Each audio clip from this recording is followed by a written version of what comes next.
Good morning, everybody. It is December 22nd, 2023, 8:45 a.m.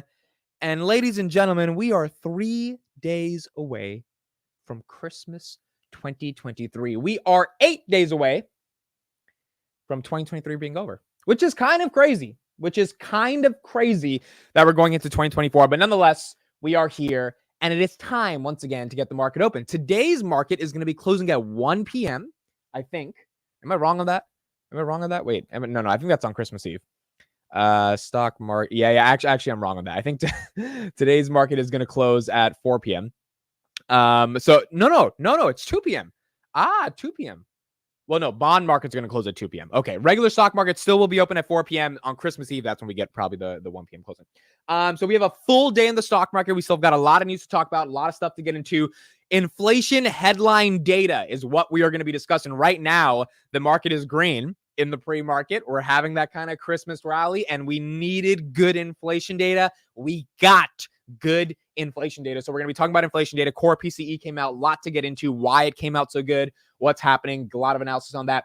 Second of all, China last night passed some massive regulations, and they tanked one of their core companies, Tencent, which even if you don't invest in Chinese companies, Tencent, Alibaba, JD, these are some of the core companies that you probably have heard about. It fell 16% last night, which is the highest drop since 2008, based on the regulations that China passed. So again, when you say China stocks are undervalued, something like that could happen overnight and, could completely decimate some of those stocks. So we're going to be talking about that. And we're going to get into the broader equity market rally that we're seeing. Crypto is still doing well. Equities are still doing well. Market's still green. We've got a lot to talk about. And on top of that, of course, it's, little Christmassy. So I had to bust out the nice little Christmas robe. That's probably going to get too hot in 10 minutes. I'm going to have to take it off.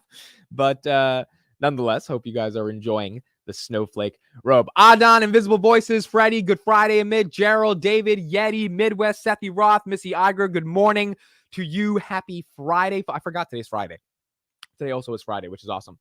Perry Shelton, Jittery Hobo, Kim, Broccoli Bob, Tomas, Trucker Rob, Gerald, Mario, Raul, Tony Bags, Richard, Dale, Philip Rizzo. Thank you all for being here. Richard, Win. We've got a lot to talk about, folks. Erwin, Bayray, Garcia, Juan Carlos, I get paid to wait. June, thank you all for being here today. I think Amit thinks the market is open on Sunday. I wish the market was open on Sundays. That would be fun. Crossroads, hello. Kyle, Zach Wagner, is that your mom's robe? No, this is my robe. It's not my mom's robe. It is my mom's birthday, though, so shout out to my mom. Happy birthday to her. She's turning 54 years old today. Which is 6 years away from 60. It's kind of crazy. So I'm 4 years away from 30. So happy birthday to my mom. We're going to be celebrating with her tonight, but it's going to be a fun night. Also, last night, guys, I made a big boy purchase. I went to the mall, and don't tell my mom I got her something from this same store. Hopefully she's not watching this right now. I haven't given her a gift yet, but I got this for me. This is an iPad Pro. Boom. iPad Pro. This is a big one. 12.9 inches. So, yeah, I'm going to be, I think when it comes to news and information, all this stuff, I'll see how I like it. If I really don't like it, I'll return it. But I'm so far in the past couple of hours, I'm playing with it. I'm like, dude, this is kind of like, this is helping with like when it comes to research and understanding content and all that stuff. And so as of now, it feels really good. It makes me feel productive. So we will keep using it. All right, so let's get into the PCE. So this just came out right now. This is the top headline information that I think is so important that we absolutely need to discuss. So what do we got? Core PCE, all right? These are the headline numbers. Core PCE, how much was the iPad Pro? Is $1,100. iPad Pro is $1,100. Little expensive, but it's financed over 12 months, and I honestly think it's going to help me be more productive when it comes to just getting content out, doing research, and actually like making content as well. I already started making content on it yesterday. So from that perspective, we'll see if it's worth what I paid for. Okay. So core PCE, we came in, fell to 3.2% in November. Okay. 3.2% below expectations of 3.3%. Core PCE is the main metric that the market actually looks at, right? Or that the Fed looks at. CPI is kind of what like we look at, the banks look at. Core PCE is what's letting you know how much our personal consumption expenditure is actually going up, which determines if inflation is really going down or not. So core PCE inflation fell to 3.2% below expectations of 3.3%. November PCE, so not core, just regular PCE, fell to 2.6% below expectations of 2.8%. Over the previous months, it rose 4.5% annually. This is really good news. This is really, really good news. Essentially, we got the numbers we needed to justify this falling rates narrative. Now, remember, the Fed said they're going to cut rates 3 times next month or next year, right? It is not that easy for us to cut rates if we don't have the supporting inflation data that allows us, the ability for us to actually cut those rates. And so if we don't cut those rates, the market's really not going to be able to get the momentum that it wants to get. In order to do that, we need the right numbers coming in. Core PCE falling to 3.2, again, below expectations. That's a good number. And then 2.6 below 2.8. That's a good number. Now, look at this. Our target inflation is 2%. We're at 2.6 right now. Right? Like, so it's not going to be easy to get to that 2% number, but we've got a lot of data. S&P 500, as you can see, was up as soon as that news came out. We've got a lot of data coming out over things that haven't even been factored in, one of those being shelter. And so when you've got a lot of things being factored in, especially including shelter, the Fed hasn't even seen the decline of shelter into the top line and core inflation numbers. That's probably going to happen around January, February. We might see a really aggressive decline, and 2% might not be something that's happening in 2026, might be something that's happening in 2024. Another thing, we had the best durable good numbers since the pandemic. So new orders for manufactured durable goods in the United States surged by 5.4% month over month in November 2023, reversing a 5.1% decline seen in October and significantly surpassing market expectations of a 2.2% increase. So excluding transportation, new orders increased 0.5%. Excluding defense, new orders increased 6.5%. Transportation equipment also up two of the last 3 months, led the increase. So this is really good because that means manufactured durable goods in the United States, the things that we actually have to create with our hands in order to export out to other countries, that's up 5.4%. Why is that good? That means more jobs. That means more industry, more economic stimulus, more people creating, more industries actually expecting to get exports from the United States, which means more tax revenue. Like, all of this stuff is just good news for the United States. And a lot of this stuff is really good news for inflation ultimately coming down. So, we got the data we wanted. We really got the data we wanted. Here's another number giving the exact numbers in one picture. So core PCE actual again came in at 0.1%. Market was expected 0.2%. Durable goods 5.4%. Market was expecting 2.2%. Personal income month over month in November was 4.4. That was basically consensus, came in a little bit hotter. Personal spending 0.2. That was consensus was 0.3. Durable goods 0.5. Consensus was 0.1. PC price index again negative 0.1. PC price index year over year 2.6. Month over month was negative 0.1. Really below expectations that the market thought, which is good. So right now, let's go to the equity markets. We're seeing stocks gain momentum. This is Friday. Usually on Fridays, we tend to have a sell-off because, especially if the market has done well throughout the week, things tend to sell off. And the market was pretty choppy throughout the week. It was overall very good, but then we had that sort of flash crash a couple of days ago, and we rebounded very nicely yesterday from that flash crash. Right now, let's see where the market is and where it's going. So S&P 473.96, S&P about 0.27% higher. Netflix up 0.52%. KRE, Regional Banking Fund, up 0.79%. Again, inflation coming down affects a lot of sectors, but regional banks are incredibly affected by this. Small caps are incredibly affected by this. So there's certain sectors that are probably going to do better than others, just given the momentum they're having. Coinbase, is it at 170? Look at that. Coinbase 171. Absolutely incredible. Coinbase up 2% in the pre-markets. Hut 8 mining up 2%. Tesla up 0.94%. Instacart up 0.04%. IWM Russell $200. QQQ 409 up 0.37%. SoFi 978 up 1.45%. Cathie Wood and Elon Musk were talking on a Twitter Spaces yesterday. We'll talk about that in a little bit, but apparently she's letting people invest in SoFi through her venture fund. She mentioned something like that. So we'll talk about that because that's kind of got people excited for SoFi, and SoFi was up 1% after hours yesterday when she said that. Robinhood $12.99 in the pre-market. up 0.78%. We'll see how they do as the market opens. But Robinhood also getting a benefit from this core PCE data. Palantir 1772, Enphase 135, up 1.5. If Enphase gets to 140, I mean, goodness gracious, from 70 to 140 in a matter of a month and a half. Absolutely incredible if Enphase does it. And overall market's green. Google's at 142. Google could barely get over 130 for the past month, and now it's at 142. So obviously the market liked it. Okay, the market really liked it, and because the market liked it, that's why that inflation data came in much, much, much better than expected. If you're just joining, core PCE came in at 3.2%, below expectations of 3.3, and headline PCE came in at 2.6%, below expectations of 2.8, which is why the market was very, very excited for what we got. So this was a good inflation read. At the end of the day, this was a really, really good inflation read. Amit, why haven't we seen you on SoFi Weekly? Honestly, guys, I've just been too busy. You guys know how much shit I do. So I told the guys a month ago, I just can't do this podcast. I mean, it's a lot of work to do a Friday. I do 2 Friday podcasts, SoFi and Palantir, and we do Finance Junkies 5 times a week. So I had to drop one. I'm not dropping Palantir. So I was like, well, I can't drop Finance Junkies. I had to drop SoFi. It was becoming a lot. I could tell it was just way too much to handle. So that was the only reason. It's not because I'm bearish on SoFi or anything. I think SoFi is going to be fine. I think SoFi is going to, if SoFi gets profitable, they have a chance to be $20 by the end of next year. I mean, but given we've seen a firm run, we've seen Coinbase run, we've seen a lot of fintechs do what they had to do. So if they can just the same profitability and do what they need to do, they have a good shot. And if the macro continues to get better, then SoFi is going to be fine. I don't think we're getting $4 or $5 on SoFi again. That would be a little tough to see. So right now, SoFi 978 right now in the pre-markets. Crossroads has taken my place. That is correct. He has taken my place. What was I about to say? There was one comment. Oh yeah. So we've got to talk about China, but real quick, let's do a quick little segment for the bulls that can't stop talking about this one. Rocket Labs. Rocket Labs was up yesterday, up 15%, because they got a contract for $515 million. They're up 16% now. $515 million from the U.S. government, something with space contracts, yada, yada, yada. Some good contract they got. They made a lot of money. $2.5 billion market cap.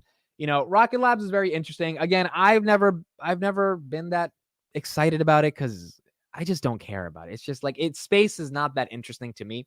I know a lot of people are interested in it. I think this is a very speculative play, and this you got to hold for 10 years. I'm really not interested in holding a company like Rocket Labs for 10 years. I just don't care that much. But, for some reason, a lot of people do care about this, and they got a good contract yesterday. And so that contract is exciting. The only problem I have with contracts like that is how many of those contracts are you actually going to get? Is there sustained growth for those contracts? They have to execute on those contracts. Up 16% is awesome, but is it even going to stay because of those contracts? I think there's a lot of stuff you have to see go right for Rocket Lab in order for it to reach really, really solid momentum. And I don't see that happening because I don't know the space industry that well. So for me, it's a very speculative bet, even though the market cap is cheap. But if you're holding it for a decade, then it's probably not that speculative if you believe in their mission and what they're doing, which I think they're probably going to pull off because not a lot of companies have been able to go public and do it. Peter Beck, CEO, is absolute genius, smart guy.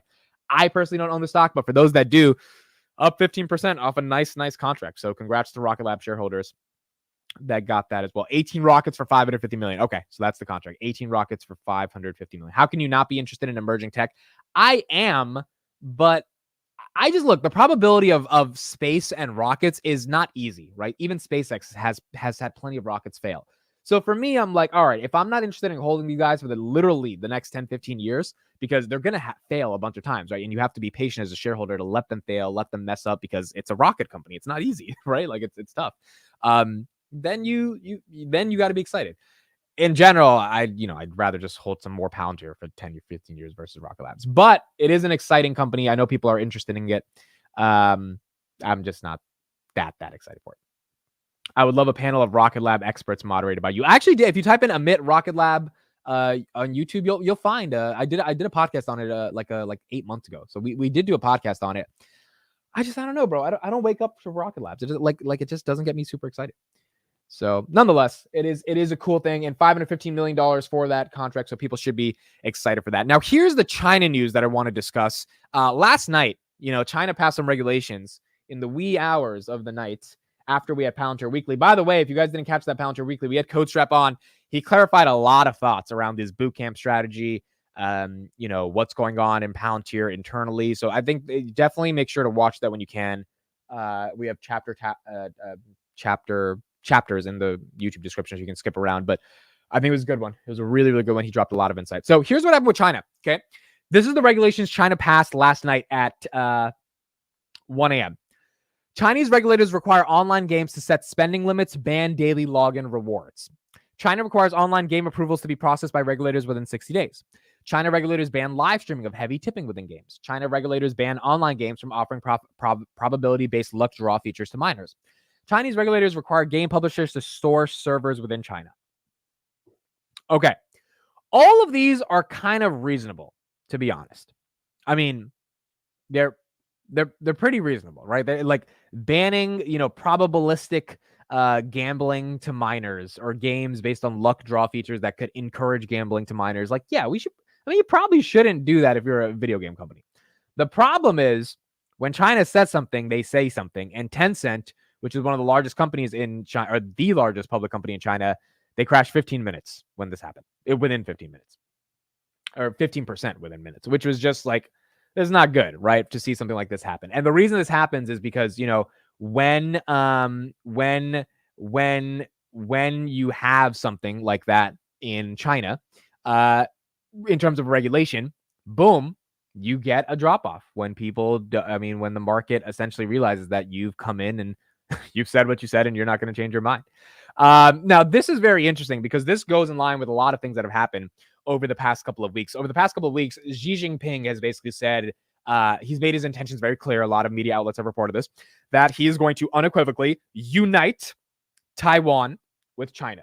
Now, he said unite, and in one sense of the imagination, you're like, oh, united, right? Like we're the United States of America.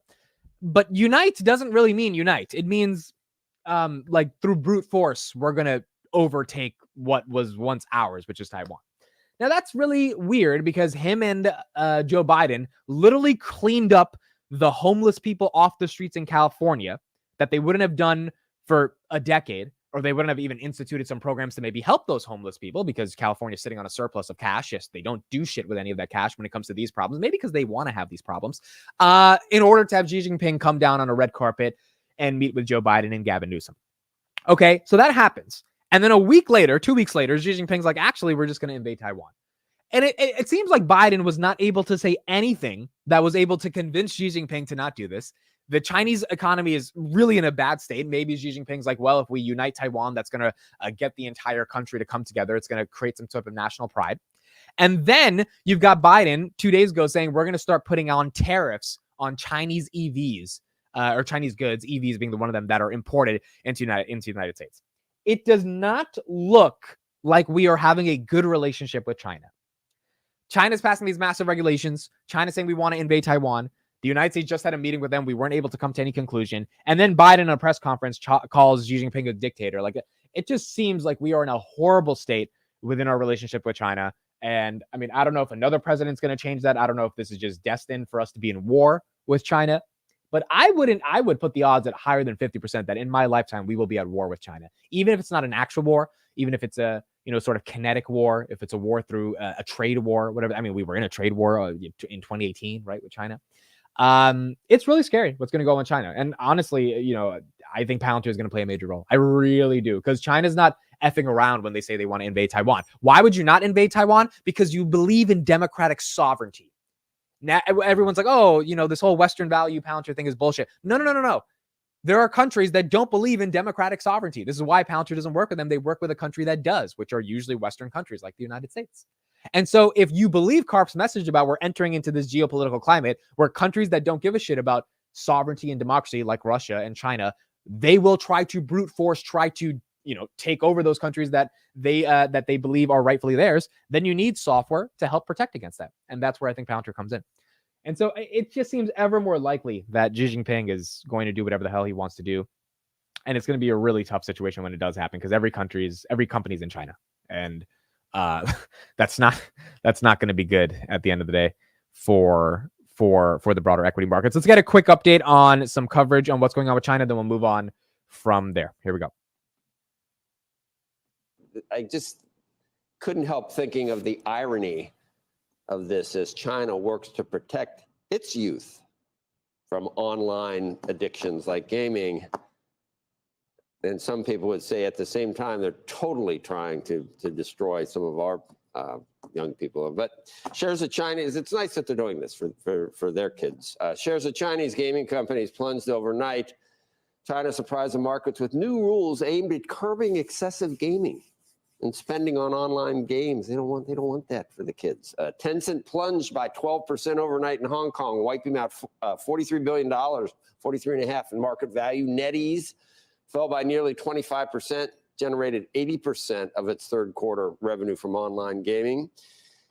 The draft rules would prohibit online gaming from companies for offering or condoning high-value transactions in these virtual games. So it would ban daily login rewards, which incentivize more play, and force companies now to place limits on how often users can reload money into their accounts. Gaming companies would also be forced to trigger pop-up warnings to users who display irrational consumption behavior. That's their words. President Xi Jinping has blamed addiction to online gaming for adverse effects on the psychology of the country's youth. And we certainly we were worried.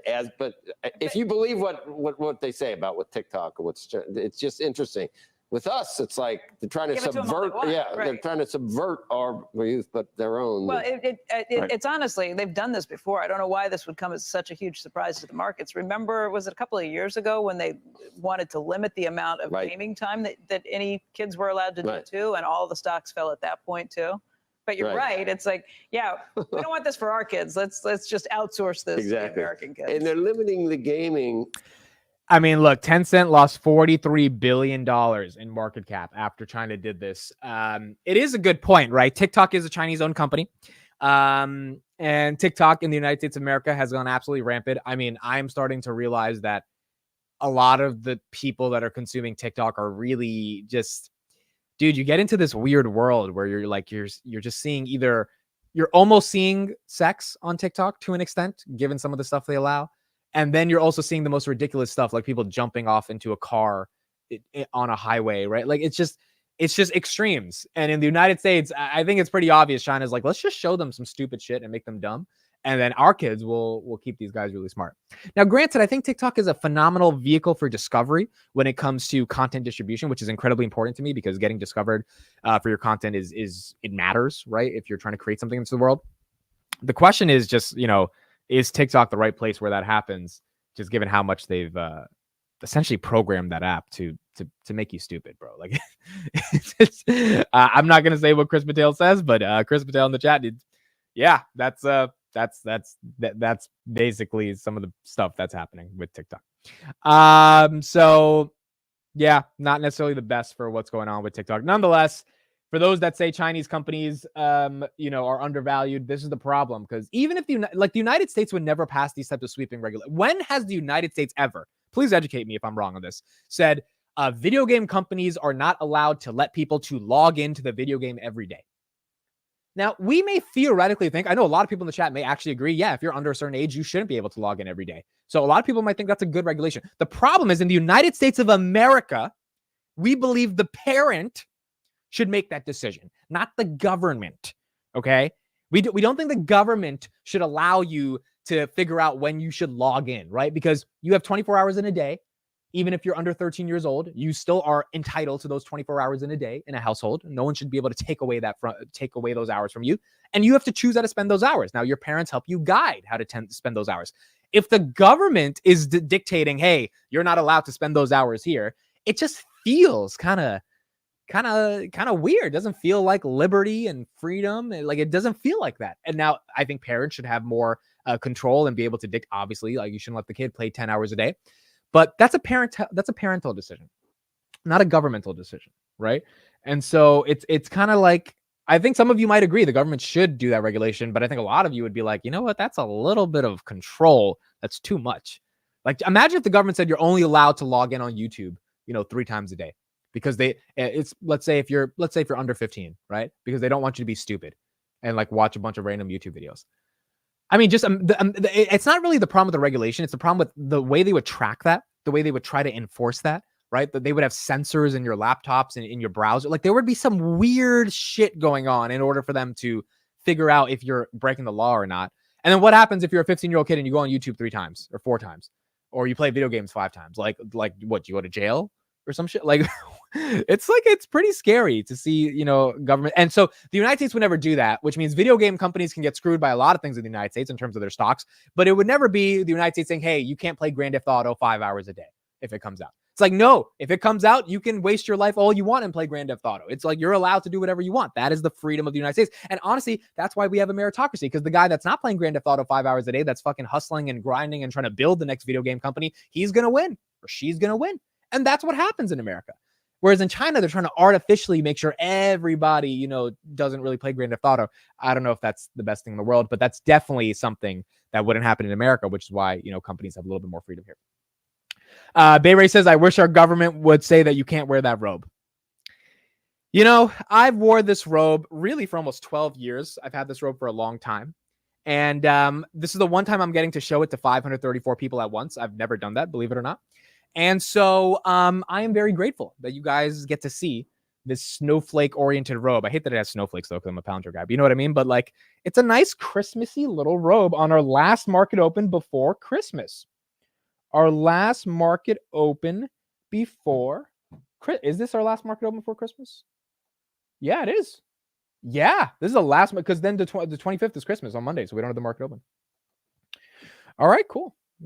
Well, you guys get to see the robe while we're doing that. Is that your birthday suit? No, that's not my birthday suit. Okay. We have a new trade. I want to show you guys this. I know you guys, if you follow the market open, you're going to be laughing your ass off. Josh Brown bought a stock yesterday. Okay. Josh Brown bought a stock yesterday, and you guys are going to be so annoyed by the stock he bought. I'm really annoyed by the stock he bought. I really didn't like that he bought this stock, but he fucking bought it. I want you guys to hear his thesis and then let me know in the chat if you're with it. Here's what he bought. You just bought Snap. Yeah. Tell me why. It's a very interesting move to make now, given the stock is up nearly 100%, nearly a double in just 3 months. Yeah. I'm the only schmuck who talks up a stock and then buys it after. So it's about $17. This was a stock that not that long ago was $75 a share. If you look at the history of this name, the volatility has just been absolutely off the charts, and with good reason.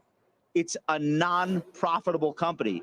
They've gotten very good at building a sticky user base. They have more users than X, and X was taken off the market for almost $50 billion, but they've never been able to make money. After the IPO in 2017, the stock fell 40%. It fell 62% the next year. Then in 2019, it rallied 200%. In 2020, it went up another 200%, then down 6%, then down 81% last year. This year to date, it's up 85%. So that's what I mean. This is one of the most wild rides I have ever seen, even in tech stocks. That being said, there's something happening here fundamentally. There's a momentum for Snapchat Plus that I think is now undeniable. They had 3 million users this spring. All of a sudden, it's at 7 million users. 3 Wall Street firms have upgraded it in the last week because they're starting to understand, yes, the advertising business will come back, but while we wait for that recovery globally, there's an internal business at Snap that has caught fire. It's gone viral. A lot of it has to do with the way they're using AI. I like Josh Brown. I really do. I listen to him. I think he's a smart guy. Bought NVIDIA at $20 a long time ago. I like him. But dude, this is one of those things I feel like you don't say on national TV just for your credibility. Now, let me say this. I think Snapchat will actually get to the $25 range. I think it can. I think honestly, let's be a little more optimistic here. In a good market, Snapchat could absolutely get back to 30, 100%, 1000% it could, just based on the market dynamics. The problem is it's up 94% year to date. And his argument is not that different of an argument you could have made when it was at $8, right? When it was here around, it fell below. It's basically been stuck from 8 to 10 for majority of the year until it broke out towards the end of the year. The reason it broke out was not because of the Snapchat numbers, was not because of Snapchat Plus, was not because of the DAUs, MAUs. All of that is actually good supplemental data to make sense of his thesis. The reason it broke out is because there was a guy named Jerome Powell who said we're cutting rates 3 times. That's why it broke out. Okay. This is not a Robinhood story where if you look at, how the rate cuts actually affect the underlying business, which is that there will be more transaction revenues, which will increase the average revenue per user. That is a story where the rate cuts make sense. For Snapchat, the rate cuts don't make sense other than the fact that it is a growth tech stock that always will do well in a low interest rate environment, right? So to me, the rate cuts were not really bullish. The Amazon partnership is not bullish. The only thing that Josh Brown's thesis makes sense to me about when it comes to Snapchat is Snapchat Plus. They did go from 3 million to 7 million users, and they're paying $4 a month. These little kids, I don't know why the hell they're paying $4 a month for this little ChatGPT basically clone in the app to help the kids who are I guess don't have friends or anything. But if you're on Snapchat, you should have a ton of friends. That's the whole point of Snapchat. I don't even know what the value prop of it is, but there's some value prop. Nonetheless, they're growing users. My question becomes, okay, the ad business sucks. We know the ad business sucks. The company hasn't been profitable. It's been 15 years. They can't make a profit. Stock-based compensation is ridiculous. That's why I didn't buy it at $8, even though that was an actual bottom that probably warranted somewhat of a thesis look. Now, when it's up 100%, you're expecting it to go up another 100% to that 34-ish range based on this thesis that there's more users paying for Snapchat Plus. I will be wrong on this if Snapchat Plus users dramatically increase.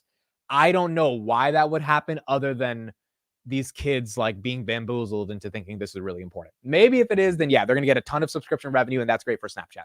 I don't know if that's going to increase profitability. I don't know if that's going to increase average revenue per user. DAUs and MAUs are up. MAUs are at 750 million. DAUs are at 440 million. So they do have an incredibly sticky product. The problem is at $30, guys, the market cap of Snapchat, right now the market cap is 30 billion at 17.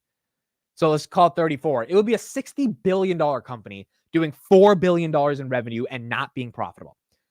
So from a valuation, he was oh, well, Snapchat got to $75 during the pandemic. Dude, at $75, it was really overvalued. It didn't deserve to be $75. It was $75 was ridiculous. It was meme price, NFT type of levels, right? And so I think using that as a proxy to where it should go in a high interest rate environment and imagining that the market will have that much liquidity to give Snapchat a $100 billion valuation, more than $100 billion at that point, I think that's too much.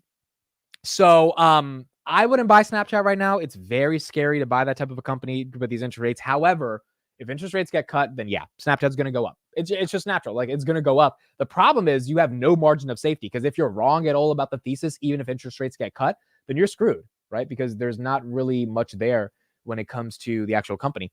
And so that's why it would be a little bit hard for me to go into it. But if the interest rates come up, then, if the interest come down, then Snapchat might have some momentum to run. Rocket Labs up 17% right now. Let's get back into some of these equities. We got 12 minutes till market opens. Thank you, everybody, for being here. Top line news on inflation. Core PCE dropped to 3.2% versus 3.3% expectations. And headline PCE came to 2.6% versus 2.8%. Again, below expectations. Market likes it. Inflation narrative coming down is continuing to be supported. Rate cut narrative continuing to be supportive. Now, CME Tool has 72% of analysts thinking that the Fed will cut rates in March, which is crazy to think that'll happen. But, you never know. Maybe it could happen. We'll listen to Nick in a second. Nick is one of the core Wall Street Journal superstars who went on CNBC and started talking about what the Fed rate cuts are potentially going to look like. So we'll hear from him in a second. But a lot of people are betting that it's March. So the Vegas betting apps are thinking that it's more 47% March cuts, whereas analysts are thinking 72% March. I still think March is not going to happen, but more people are getting bullish that inflation is falling off a cliff, and that if it's going to be March, then that's going to be really good. Coinbase at 170 up 1.4%. Bitcoin 43,622, so staying above 43,000 on Bitcoin. PayPal 62.40. SoFi up 1.35%. 977. Robinhood, I believe, is $13.06 above 13, 1.32%. Robinhood breaking through $13 right now in the pre-market. Truist at 36.68 as well. Rivian up 1.3%. Market's green. SLG is up 1%. Opendoor is up 3%. Nvidia is 489. Meta 355. I mean, the market is green. The market continues to be green because there is no reason or no fundamental reason for why the market should feel like it should sell off. And that flash crash we got to 469 on the S&P a couple days ago, that wasn't enough to stop the momentum. Just wasn't enough to stop this momentum. SJ says, even if it doesn't happen in March, the fact is that they're going to cut next year. I agree. I mean, they will be cutting next year. The question is just when. Snapchat lost $368 million in net income. Yeah, they're never been profitable. And like at some level, I think you have to ask yourself, like, what is going on internally in the company for them to not become profitable? They IPO'd when I was in college in 2017. They've been a public company, or they've been a company since 2011. So it's like, at some level, you got to ask, like, why can't they make a profit? Like, what, like, maybe if they reduce some of the stock-based compensation, that would help them, right? Like, what is going on here that is just making it ridiculous for them to not cut? And I don't know. I don't know what the answer to that is, but that's the reason I've never invested in there. Okay, let's get a look at what Nick from Wall Street Journal has to say. This is one of the core writers who talks at the Wall Street Journal, Nick Trimios. Here's his thoughts on what's going on with the Fed and why inflation might just be coming down more aggressively than we think. From people's interpretations of what he said, Jay Powell said last week, I mean, to me, he was clearer than ever, but there does seem to be some market confusion about what happened. What was the message that he was trying to send out? Well, I think the disconnect is that you had the policy statement maintaining a weak tightening bias, right? They were trying to hold on to the option to hike again in their policy statement, which is what they all vote on. But in the dots and in the press conference, and they don't, sit around and strategize on the dots. And in the press conference, that's the chair speaking for the committee. He sounded much more dovish. And so I think that was where you had the surprise, to the extent that you had one. It was almost, Becky, what Chair Powell didn't say than what he did say. And what I mean by that is since July of 22, in the opening statement at every press conference, he's come in there and said, we're probably going to have a period of below trend growth and labor market softening to get inflation back to the target. He did not say that in his opening, scripted remarks at the press conference last week. He was asked about the last mile being the hardest part, and he said, that's what we expect, but so far it hasn't worked out. So there was a little bit of a change both in what he said and in what he did not say. I think where I hear it most from market watchers and their expectations for next year now, that seems a little difficult for me to try and put together, is this idea that we are not going to see a downturn. We're not a downturn. We're not going to see a recession, but the Fed is still going to cut rates. Do you think that is likely? Is the Fed going to cut rates if you still have a strong labor market and GDP doesn't show you recessionary impacts? Yeah, I think that was another surprise. If you go back and look at the projections that they produced in September, the SEP in September was more hawkish. And I think what the September SEP was saying, remember, they were still projecting one more cut this year, which they did not deliver. And then, one more hike this year, and then two cuts next year. And that's why the market fell 10% in October. They basically were saying, if you don't get the slowdown, you don't get the cuts. That was sort of the takeaway from the September SEP. The December SEP did not have that takeaway. They are now talking about, so-called normalization cuts, where you simply conclude that if you're hitting your target, or say core inflation is below 2.5%, that's close enough, you do not need a 5 3/8 Fed funds rate. I think, Becky, the other big change has just been inflation. Tomorrow, we're going to get the core PCE inflation reading. That is probably going to be 3.1% over 12 months. That's what Chair Powell said last week. And he called it. He was right, folks. We got 3.1. Actually, no, came in at 3.2, which is below 3.3, basically in the same range he said. And then headline came in at 2.6 versus 2.8. This inflation data. And so what Nick is basically talking about there is that the Fed in September said, look, unless we see a dramatic slowdown, we're getting another hike. We're not stopping this. Remember higher for longer? Like that narrative was really rampant over the past couple months. And then in October, the market falls. We hit like 408 on the S&P after being at 460 in August. And everyone thought, so the August pause or the July pause was just like a head fake, and inflation is not really coming down. And it's going to be a really, really tough next 2 years. And then inflation comes down, and it comes down again, and it comes down again. And the Fed kind of has to look at themselves like, wait a second, we didn't see this much data showing us that inflation was coming down. Gas gets to $68 a barrel, right? Or oil. Shelter starts coming down dramatically. And you start thinking like, wait a second, this is actually like, why do we have interest rates this high? Or why do we expect them to be this high? And they have to pivot. And that pivot changed everything earlier this month. So from that perspective, I think everyone thought that the Fed's sort of understanding of where the world was going in September was highly non-data oriented, because a lot of us on the Market Open and on YouTube, we were all saying, wait a second, no, inflation's coming down. Like, I don't know why the Fed seems so hawkish. And so we had to deal with this hawkish Fed, even though all the data we were seeing was like inflation will be coming down. But the problem was oil stayed higher. You know, throughout October, oil was $94 a barrel. And you were like, well, yeah, what are you going to say when oil's that high? And then slowly by slowly, this stuff starts falling dramatically. And then you get to a point where the Fed cannot reasonably say we're going to be higher for longer, because they would just look idiotic. You can't have interest rates that high when inflation is not that big of a concern. So from that perspective, that's why we're seeing the momentum come here. We're seeing the momentum come down, and that's why it's really excited. It's really exciting time right now for the markets. Elon Musk and Cathie Wood had a Spaces conversation last night. I was going to live stream it, but I just got too busy and I was not able to live stream it. When those things happen again in the future, I will be live streaming them on the channel. Elon Musk and Cathie Wood basically talked about a lot of things. Some people didn't like the conversation they were having because they kind of felt like Cathie Wood was pitching all over funds. I didn't get to listen to the whole thing, but I don't know if you guys heard it, but it seemed like she was kind of marketing a little bit too much versus asking good questions. So, I mean, that's one critique of the conversation. They talked a lot about Starlink. They talked about SpaceX. They talked about X as a media platform and what it means to legacy media. One of the core things Elon was saying is that legacy media can't survive. They can't survive anymore because they're not getting the traffic they wanted, because no one cares about their content, right? Like CNN writes an article, New York Times writes an article, people just don't click anymore. I mean, like me, like I just don't click on those things anymore. I just can't read them. They're not interesting anymore.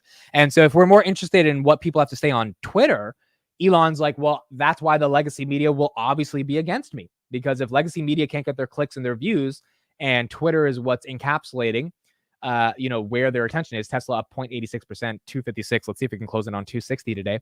That's where, it gets really tough at the end of the day for some of those media companies to survive. So he was acknowledging the fact that it is tough for them, and he realizes that, but he sees Twitter as kind of the global town square that's ultimately going to prevail. Robinhood at $13.08, up 1.47% of the pre-market. So they had a conversation about that. They also had a conversation about Starlink and the ability for Starlink to extend life in Mars, and what it would be like to have a planetary society from that perspective. So they talked about that, and overall just a lot of different things around where the broader innovations life cycle is going. So it was a good conversation. I'm gonna try to listen to it and try to give you guys some more updates once I actually get a chance to sit down with it. But in general, a lot of people were excited for Elon and all the different dreams and things he kept saying that were inevitably going to happen if we continue to keep going to do what we got to do. Winchero, thank you for the 1999 super chat. Oh my gosh, appreciate all the live chats and research. Good trading luck for 2024. I appreciate you, Win. $20 is a lot of money. Thank you so much for that super chat. That means a lot to me. $20 is not a little bit of money. That is a lot of freaking money. Thank you so much for that 1999. Appreciate you, Win, being here every day. Your name, I don't think I saw your name in the past couple of months, but over the past couple of weeks, I've seen you every single day. So thank you so much for being here. It means the absolute world to me. We got 2 minutes until the market opens, folks. And this is going to be an exciting market because it's Friday. Usually Fridays have a sell-off, but we got inflation data if you're just joining. And that inflation data has likely prevented a massive, kind of just feeling that, oh, we should sell off, we should take profits. Because again, the inflation data coming in is making investors think, why would we take profits right now? Like, why? There's no point. We've got so much momentum, so much excitement. Inflation's coming down. It's falling off a cliff. Let's just keep it going. Let's keep it going. And I kind of agree, I think this is a little bit different from August. August, I probably should have sold. All of us should have sold. S&P 460, it was a top, if I know we're not trying to time the market, but realistically, we should have taken some profits during that time. And I took no profits during that time, which was bad because it was a head fake. The question now is this a head fake? Is what is happening right now, is this rally a head fake? I don't think it is, dude. I've been reading article after article trying to understand the bear case. I've listened to the bears on the market open. I do not think we're in a head fake. I think we're in a bull market, and a lot of the data is supporting us for being a bull market. The inflation data that came out this morning, core PCE coming down below expectations on the yearly and the monthly, shows that I think this inflation narrative is starting to fall down. And if that's the case, then 2024 might just be a very happy new year. Ladies and gentlemen, the last market open before Christmas, December 22nd, 2023, 9:30 a.m. The stock market is once again open.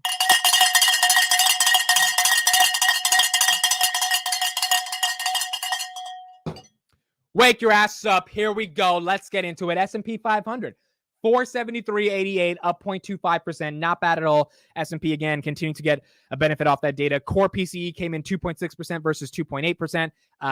PCE came in at 2.6 versus 2.8. Core PCE came in at 3.2 versus 3.3. Market liked it. Market was excited. Inflation starting to come down. Tesla, 256, up 0.77% on the day. ARK Innovation, 52.38. ARK now above $50. 0.23% higher. Robinhood 12.94 opens up 0.34% higher. Is at 13.08 in the pre-market. So we'll see if we can get back to that $13 level. But right now at 12.95. Rocket Labs up 13%. They were up about 17% in the pre-markets. Right now up 13%. $5 for the day. They got a $515 million contract yesterday from the government to launch 18 rockets. So Rocket Labs is up.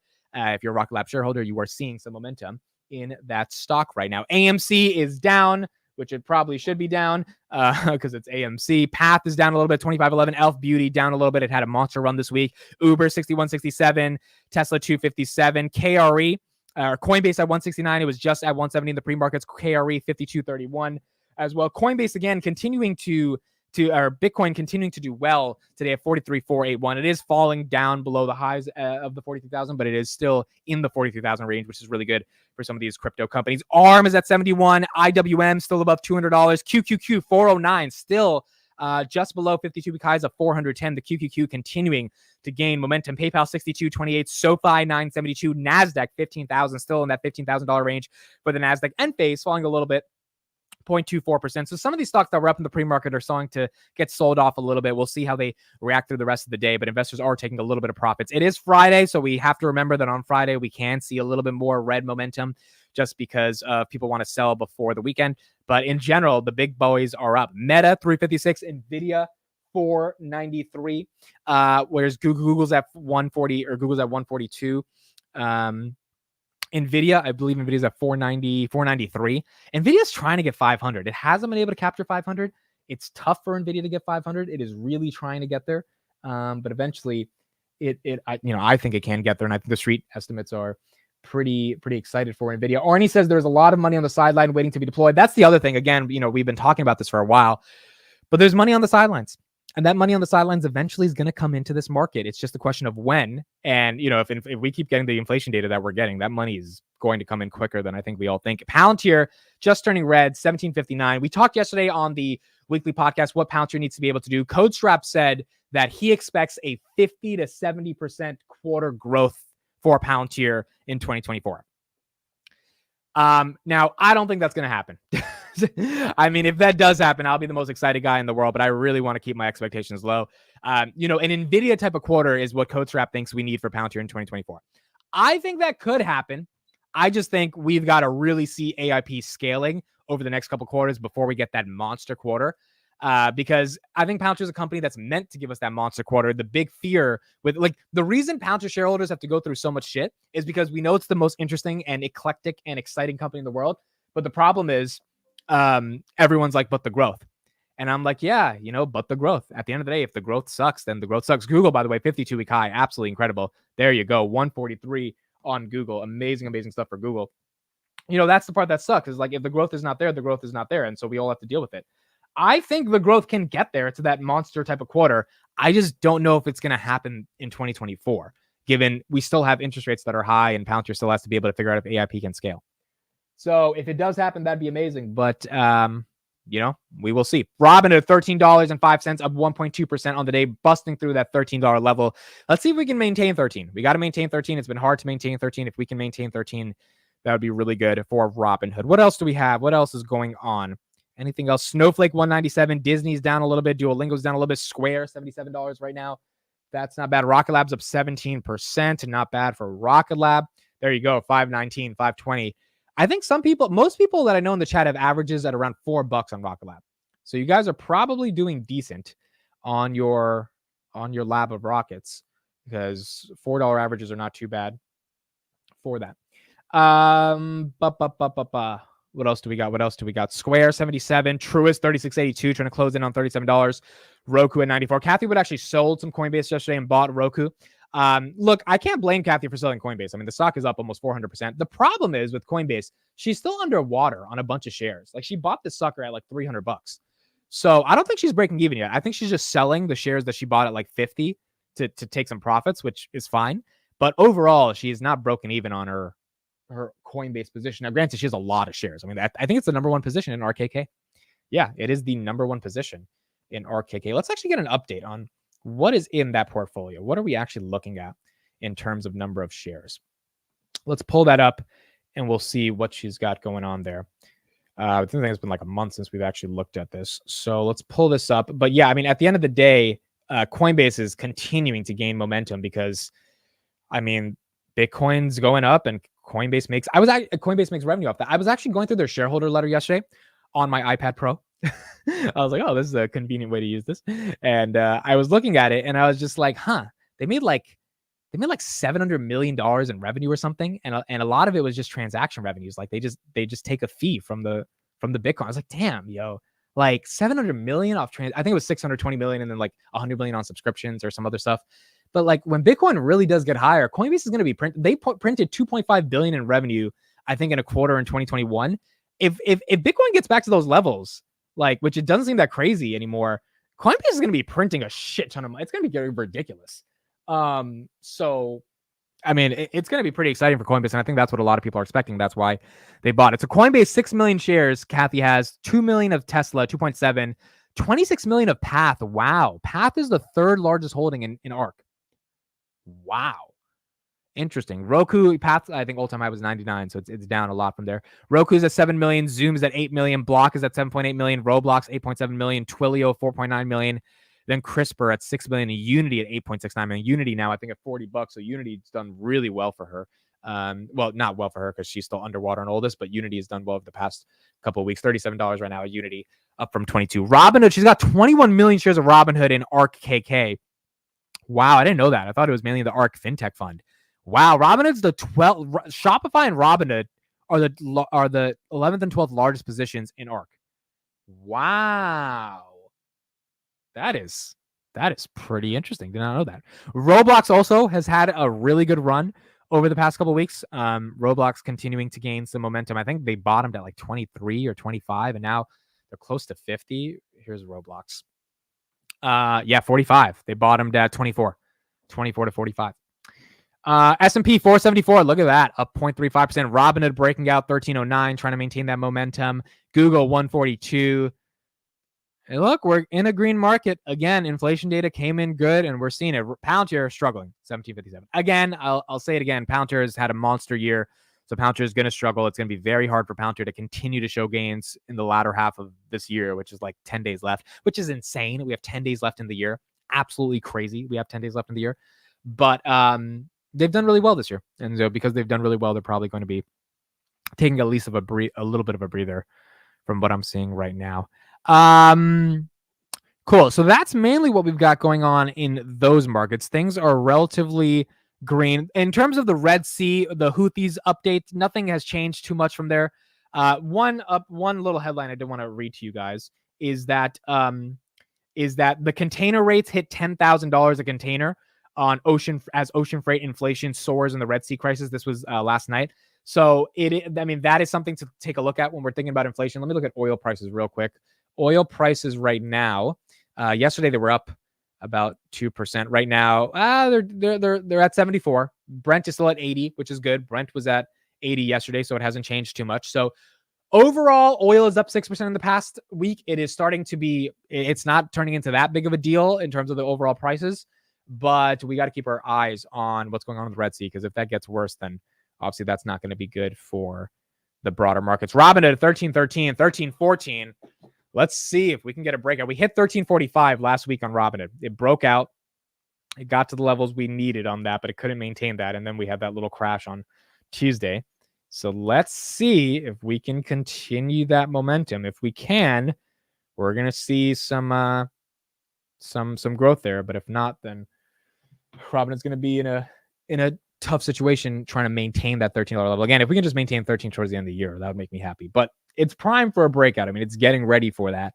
We just got to see when that's going to happen. Same thing with SoFi, 985. SoFi and Robinhood are starting to trade with each other a little bit. Robinhood a little bit outside of SoFi's trading pattern, but SoFi 982, up 2% of the day. It wants to hit $10 as well, but the market makers, I don't think they're going to let it. Robinhood, the market makers probably didn't want Robinhood to get to 13, but then so much volume came in, so much momentum.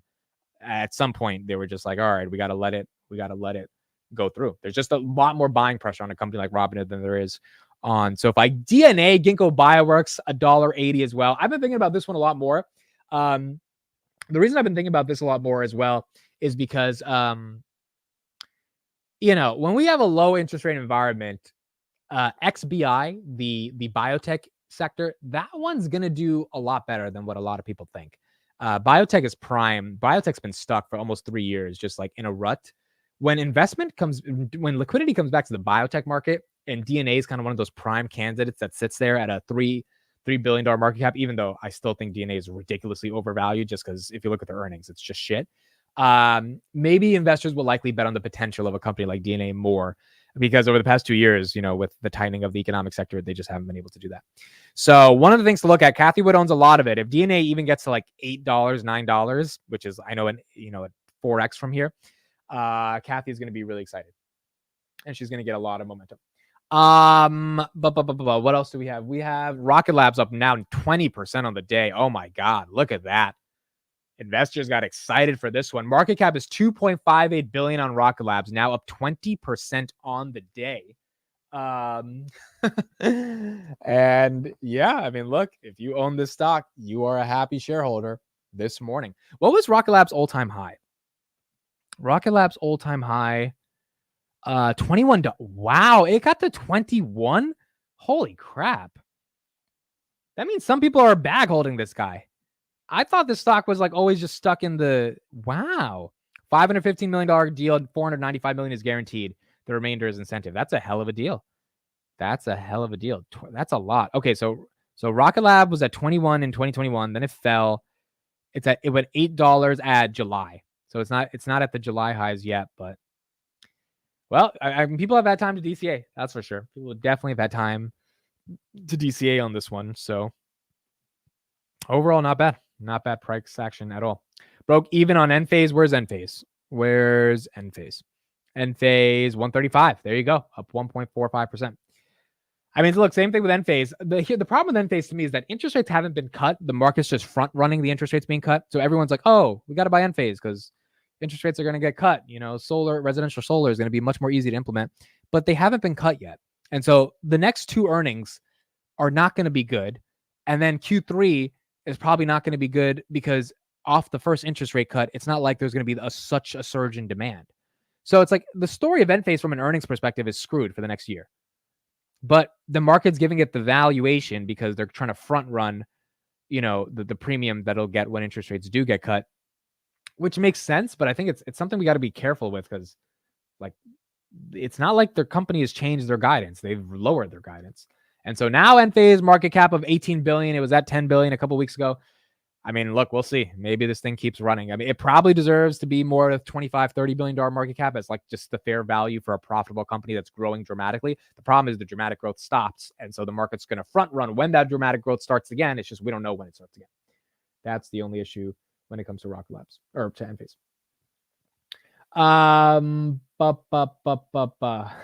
Amit really acting like he wasn't someone's exit liquidity at 21.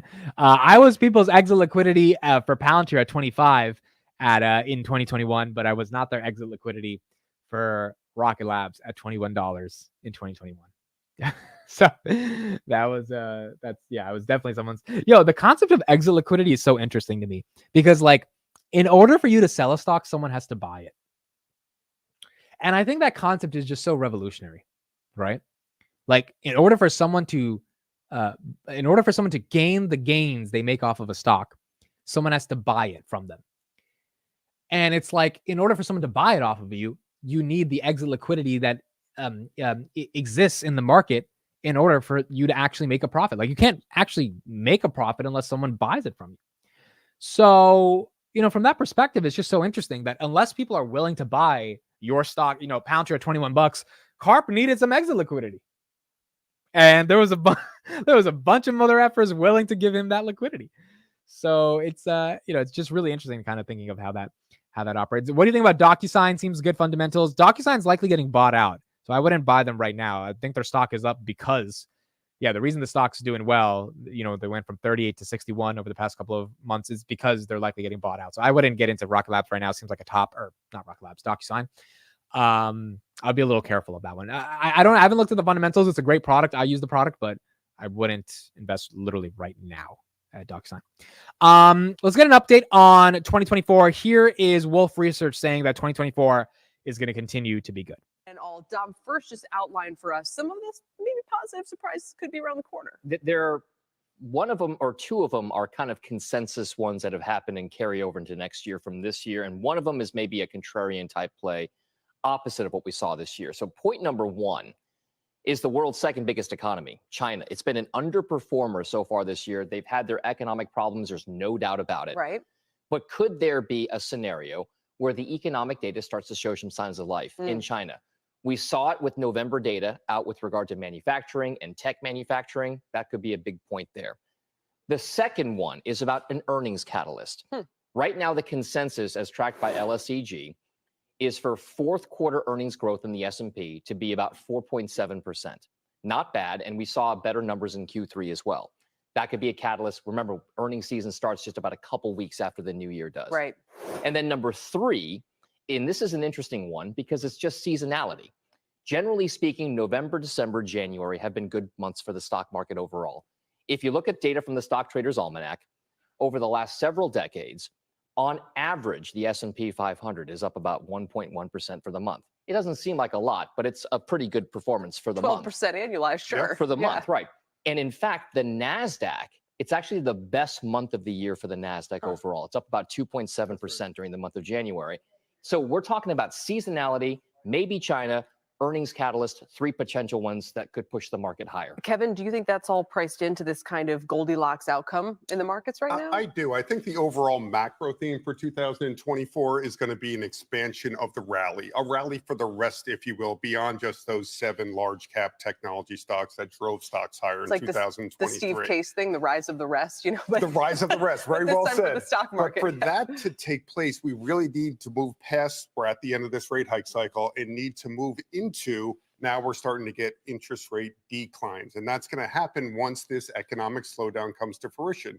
And we learned from the Federal Reserve last week that they're now forecasting economic growth of just 1.4% next year, and economic growth staying below 2% for the next 3 years. Yeah. Silver lining to all that, they're going to have to cut rates probably sooner than many are anticipating, by more than many are expecting, and that leads to opportunities in stocks. That's actually. And again, that's his point. Like, that leads to a lot of opportunities in the stock market, especially when we see something like this. Take a look at what happened to Nike yesterday. Okay. Nike earnings, Nike fell 12%. Why did Nike fall 12%? Well, their guidance was not good, and their sales were definitely not good in regards to what the market expected, even though they unveiled a $2 billion, cost-cutting plan. Nike said it plans to cost $2 billion in costs over the next 3 years. The sneaker giant also cut in revenue outlook for the fiscal year, and they fell short of Wall Street's sales estimate for the second quarter in a row. Nike, they did not just do it yesterday. I mean, they just didn't follow through when it came to their earnings. So they expect full year reported revenue to grow approximately 1% year over year compared to a prior outlook of mid-single digits. In the current quarter, which includes the second half of the holiday shopping season, Nike expects reported revenue to be slightly negative as it laps through a prior tough year comparison, and sales to be low single digits in the fourth quarter. Last quarter, as I provided guidance, I highlighted a number of risks in our operating environment, including the effect of a strong U.S. dollar on foreign currency translation, consumer demand, and over the holiday season and over our second half wholesale order books. Looking forward, the impact of these risks is becoming clear. Now, another problem with Nike, again, which is what the guy was talking about in the video, is that rates are still higher, which means in general, the cost of a company like Nike to be able to finance all of their operations, Nike does have some debt, is just a little bit more expensive at the end of the day. The plan will cost the company between $400 and $450 million in pre-tax restructuring charges that will largely come to the fruition in Nike's current quarter. Those costs are mostly related to employee severance costs as well. Nike stock, we got the top line revenue was $13.39 billion versus $13.43. Earnings per share $1.03 versus 85 cents expected. Nike stock yesterday it fell pretty badly. So yesterday, yeah, there you go. There you can see it right there. So it was at 122, fell right down to 109. The dividend on Nike is 1.35%. So it's not like Nike, you're buying Nike for some amazing growth play. They're barely growing revenue, a couple percent a year. You're not really getting a dividend. So the question becomes, why do you own Nike? And I think a reason a lot of people own Nike is because it's an iconic brand. We know it's going to be safe. We know it's likely not going anywhere. And as a result of that, you know, at least you're getting somewhat of a dividend. You can trust that over time it will be fine. Year to date, Nike is down 7%. Over the past 5 years, it's up 50%. Over the past 1 year, it's down 5%.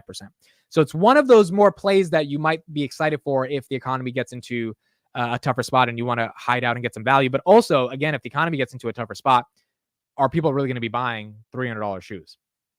Like, I've never bought a $300 shoe in my life. I you know, the people who buy the Jordans and all that shit, right? Like the sneakerheads is what you call them. I can't imagine spending that much money on a sneaker, dude. Like it's a sneaker at the end. It's a freaking sneaker. It's not like people get so excited over a sneaker. And I don't want to downplay it because I know it's a passion for some people, but it's a sneaker. It's not like it's a sneaker. You wear the sneaker. Like this is what I wear every day. These are great. These are the Amit Kukreja 11s. Okay. It's just boom. It's like, it's solid. It gets the job done. I've worn this for like a year. This is perfect. So I don't know how people spend that much money on sneakers, but in a recession, people are not spending that much money on sneakers. That's not happening. So it's going to be in a tough place. I'm a sneaker guy for those that don't know. All right, babe. I'm hopefully not spending all that money on sneakers. Vincent says, happy holidays. Enjoy your long weekends, people. Vincent, thank you for being here. Happy holidays to everybody as well. Now we know why he's single. I show up to dates in my slippers. So, yeah, dude, I should try that one day. I should show up to a date in slippers. Because then if she accepts me, then we know she's a keeper. If she accepts me in my slippers on a date, on a first date, dude, she's a keeper, especially because I won't be as tall because, you know, like I'm not the tallest guy. So wore slippers, I'm definitely not the tallest guy. So if she accepts me that day, I think we might have to wipe her up.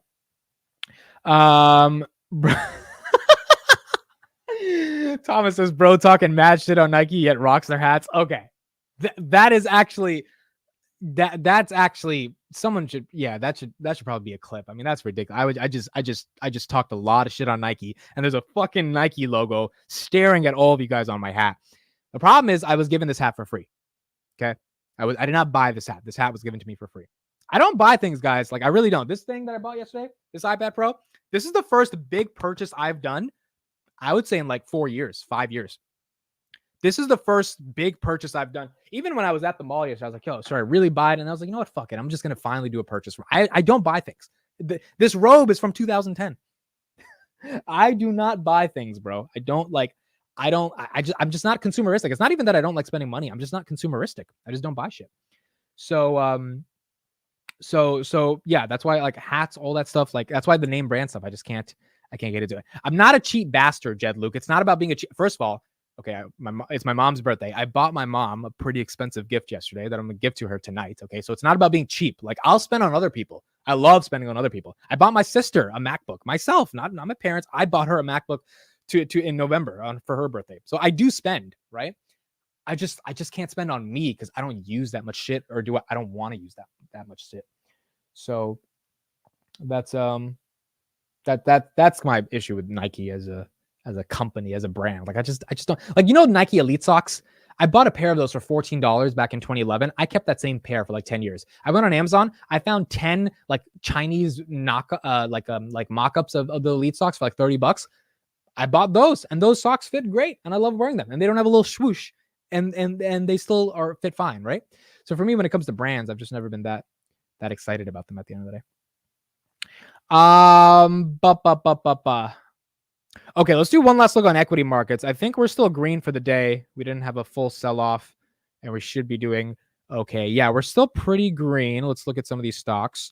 S&P 475. Look at that. S&P is actually rallying a little bit. Robinhood 1297, trying to maintain that $13 level. Tesla 256. Coinbase. Oh, wow. Coinbase broke. It broke out. Dude, Coinbase is up 5% today. I didn't expect it to be up another 4%. Oh my God. And Bitcoin's, oh yeah, because Bitcoin came up right now. That's why. Dude, it's so correlated with Bitcoin. Bitcoin went up 1% while we were talking. It went up 300 points, and then Coinbase went up 4 points. That's just incredible, bro. What about the miners? CleanSpark. Damn, CleanSpark's at $12. When did that happen?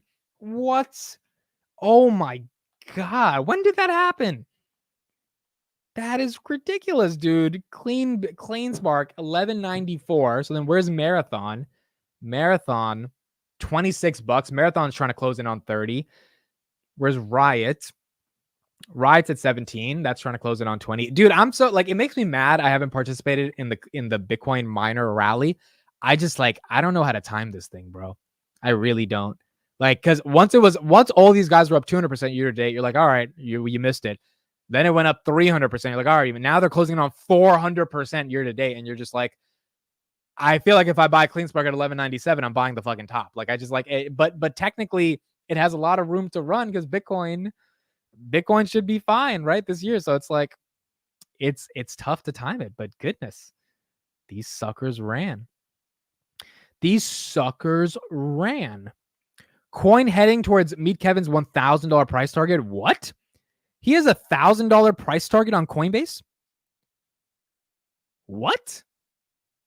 I did not know that. Wow. Just look at where the miners were when Bitcoin was at 69K. Well, let's actually look at that. Hold on. Let's actually look at that. CleanSpark, let's go to their max. Oh shit. Well, that was 2018. Well, yeah, CleanSpark got to 150 make sure, no, keep me honest. Did they do any reverse splits or anything? Someone look it up real quick in the chat. Did they do reverse splits or anything like that, like HUD 8 or anything, or this is like a legitimate chart? So they went public in 2012 at 97 cents. In 2018, remember 2018, we had a crypto bull run, right? I think, or that was 2017. So where were they in 20? Okay, so this is the actual thing we're looking at. No, wait, no. Where were they in 2021? That's what we're looking at. 2021. Okay, so it was at 42 bucks. CleanSpark was $42 when Bitcoin was 60,000 essentially. So from here, that's a 4x if they get back to those levels. Well, if Bitcoin goes to 100,000, then I mean it's going to be even crazier because that was Bitcoin at 60,000. I think Jesse's price target is $75 on CleanSpark. Interesting. Okay, so CleanSpark was $40 last time at the Bitcoin top. We are $20,000 away from the Bitcoin top, which means if Bitcoin gets there, CleanSpark could get there. If Bitcoin gets to 100,000, CleanSpark could probably break that top. What about Marathon? Where was Marathon when Bitcoin was at the top? Marathon was at 57, basically 50. Yeah, 50 bucks when Bitcoin was at the top. Or sorry, no, it was at 83. Sorry, yeah, that was November 2021. 83 bucks. Okay, so Marathon kind of has a 4x, but then Marathon fell from that $83 down to $3. Wow. This is the thing if you're following the crypto markets, bro. Marathon fell from 83 to 3, okay? If you actually believed in Bitcoin and crypto and you knew that it was coming back, like you didn't know when, but you knew crypto was coming back and you loaded the boat at $3, even if it was just shares and not options, you're up 6x, 7x just by knowing that crypto was going to come back. That's incredible. I have a lot of respect for those people, to be honest. If you just stuck to your guns and your thesis that crypto would eventually have a bull cycle again, and you just loaded up a certain amount of capital in there, now you're getting to benefit.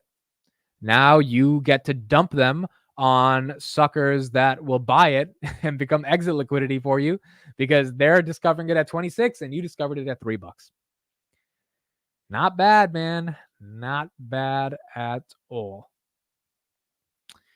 All right, well, market's green, folks. We got a green market on a Friday. Coinbase 174, Enphase 135.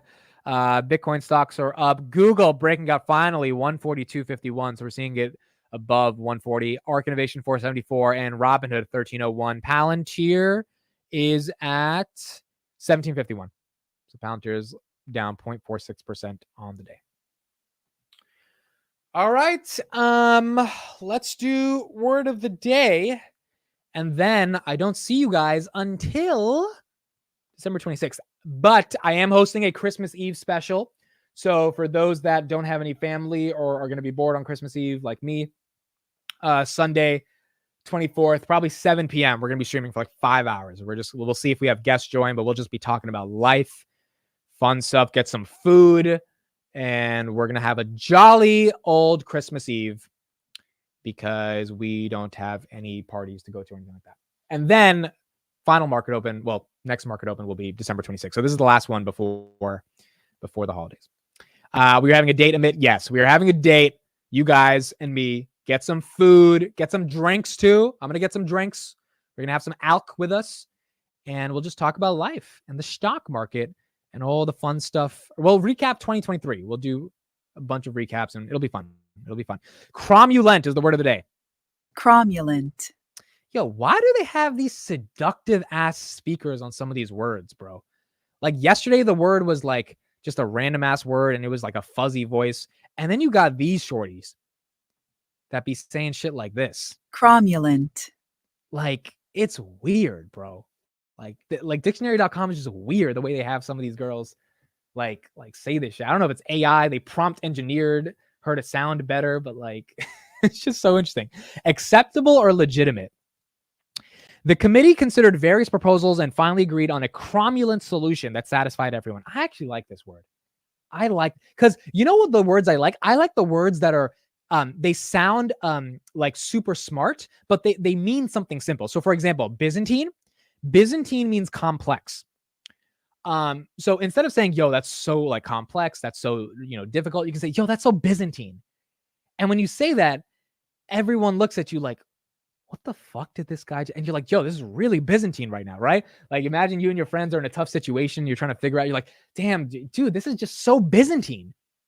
And then your friends are just looking at you like they want to kill you, right? Like, what are you saying? So now, cromulent, when it comes to acceptability or legitimate, imagine you get a business proposal from a friend or you're at work and someone's like, hey, did you check out that email? And you're like, yeah, that email was very cromulent. And your coworker's just like, what? Just like, who is this guy? Like he's working at the same job as me. Why does he think he's that much smarter? The idea of using recycled materials for packaging is cromulent in today's eco-conscious society. I think this is a word I'm actually going to use. This is a word that I can actually remember because it means something simple. And it kind of reminds me of congruent, which is like not really the same as this, but kind of same in terms of like things fitting together. So you should incorporate your new words into your comedy. Yeah, I do. I have to. If I ever become a real comedian, dude, I'm going to be using these words every day and I'm going to have the audience mad as hell that I'm using it. Dictionary.com gets 23 million visits a month. I'm just looking it up right now. So we are one of the 23 million people every month that learn about the word of the day. That is very cromulent. It's very, very cromulent. They get about 800,000 visitors a day. Not bad. Not bad. Amit strikes me as a guy who would like anime. I actually don't like anime. I can never get into anime. I can't watch. It's cartoons, dude. Like I can't watch it. I can't watch. So I already have a bad attention span. Anime is like, I can't watch that shit. That's too much. So it's a little tough to watch it. Amit, how many girls have you done the deed with total? Tune in on December 24th, Christmas Eve, and we'll discuss all the juicy stuff that you guys want to know on the Christmas Eve special. 5 hours, 7 p.m. We'll talk. It'll be fun. Get some food, and we'll keep going from there. All right, that's it for me. Thank you everybody for being here. Thank you everybody for being here for the market open. Really, really appreciate it. Still got, I think, 5 market opens left towards the end of the year. 26, 27, 28, 20. Yeah, 5 market opens next year or next week. And then we're done for the day. And we're done. Jesse in the chat. Have a good one. Jesse, thank you for being here. We were just talking about how much you're up on CleanSpark because that sucker keeps running. So thank you all for being here. We'll see you guys. Yeah, that's it. No Palantir Weekly. We did that yesterday. No Finance Junkies. Have a good Friday, Saturday. I'll be live on Sunday. Merry Christmas. Happy New Year. Enjoy your Christmas with your family. Make sure you guys spend it with the family. And that's it. We'll be back on Christmas Eve. Thank you, everybody. Have a good one. Have a great Christmas Eve. See you guys later. Bye-bye.